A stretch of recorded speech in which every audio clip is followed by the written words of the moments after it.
So it is a beautiful morning to be on a farm, and I am actually standing in an educational farm, and it is Zenger Farm, and I'm here with Jill. So Jill, first of all, tell me, what is an educational farm?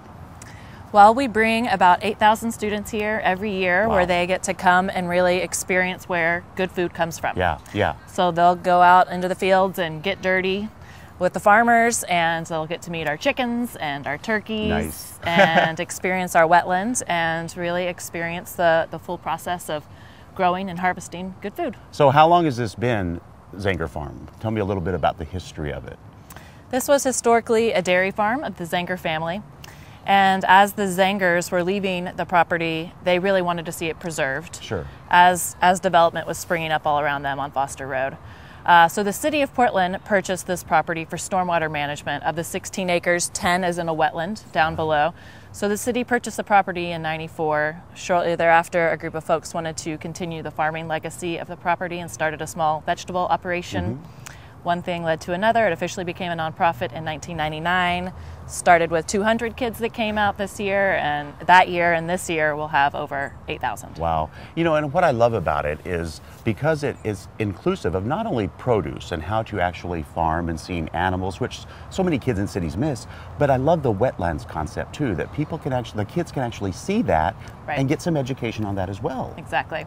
Yeah, so all 860 David Douglas School District 5th grade students come to the farm 3 times during the school year. We go into their classroom in the winter months, and the teachers have built the whole science curriculum around the program. So like their February field trip, they're in the wetlands, up to their knees, digging for macroinvertebrates and doing a lot of water sampling. And so really understanding the relationship between food and agriculture and the natural environment. And it is a great community space as well. It really, as you just said with the schools, but it interacts with a lot of businesses. It's a great kind of focus on that. Right. Well, we for a long time the organization was just about youth education, and we really realized you could only get so far if you're just teaching the youth, if you're not also reaching the families and also looking at access to healthy food. So we now educate over 1,000 families every year in how to shop for and prepare healthy meals on a limited budget.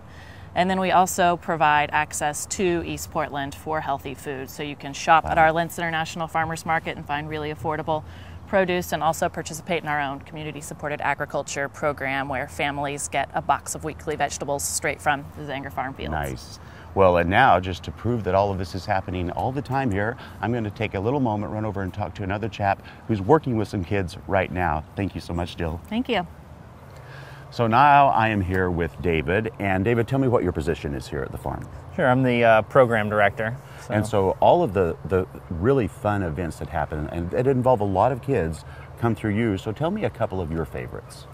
Well, I know you guys already heard about Farm School. That's definitely one of my favorites. But really any school can come and visit the farm. So we have everything from really, really young preschool kids all the way up to college kids, and people bring their businesses in as well to visit the farm. So that's nice. And so that's really informative on a small level, you know, in a small amount of time. But you do something else where they actually get to come back and do a lot of work. Tell me about that. Yeah, our summer camp programs and winter camp programs, kids get to go really in depth. They spend either the whole day here for our winter camp programs, our day camps, or over the summer they'll come for a whole week. They get to spend time out in the fields. They get to really explore the wetlands there and spend a lot of time in the kitchen.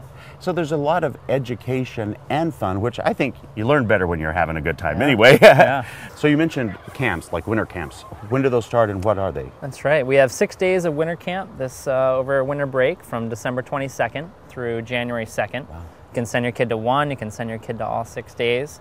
They'll be doing all kinds of fun things like making farm-themed gifts for the family, making some delicious treats. We've got Pine State biscuits coming out and cooking with the kids one day, making some cheese, making candles from the beeswax. Wow. So David, there is a whole lot of ways if people want to get involved with this, and not just bring their kids out or be involved in that way, but if they want to get involved, there's a lot of ways to help, isn't there?